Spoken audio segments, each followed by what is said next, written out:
వచ్చే మున్సిపల్ ఎన్నికలు ఉండొచ్చు, మళ్ళా నెక్స్ట్ 15 నెలలు 2 years తర్వాత అసెంబ్లీ ఎన్నికలు కూడా ఉండొచ్చు. దాంట్లో బీజేపీ జనసేన పొత్తు ఉంటుందా లేదా అని ఒక చర్చ నడుస్తుంది. నేనైతే జనసేన అధినేత శ్రీ పవన్ కళ్యాణ్ గారికి చెప్పేది ఒక్కటే, మీరు కూడా తెలంగాణలో జనసేన క్యాండిడేట్లు పెడితే చాలా బాగుంటుంది.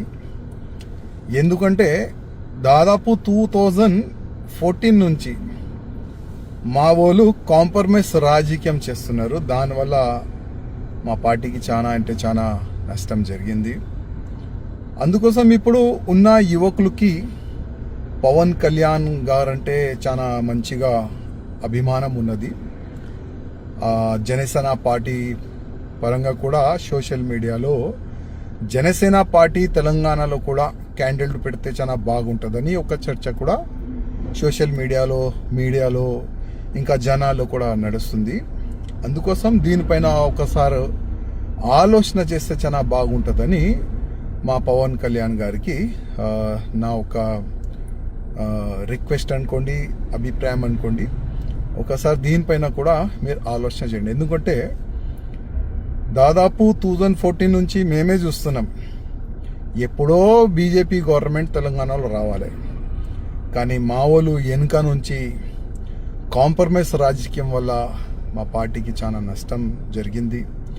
ఉన్న మా పార్టీ క్యాడర్ని చూడరు, సీనియర్ని పక్క పెట్టేస్తారు.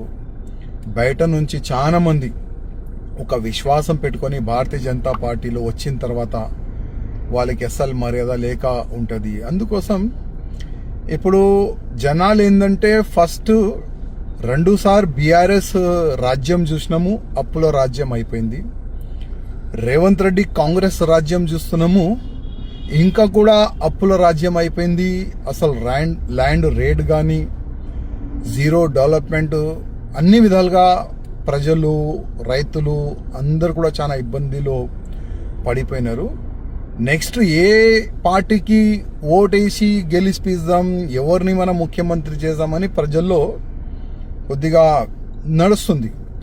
అందుకోసం జనసేన పార్టీ నుంచి కూడా చాలా వరకు క్యాండిడేట్ పెడితే నేను అనుకుంటున్నా జనసేన ముఖ్యమంత్రి కూడా తెలంగాణకి కావచ్చు.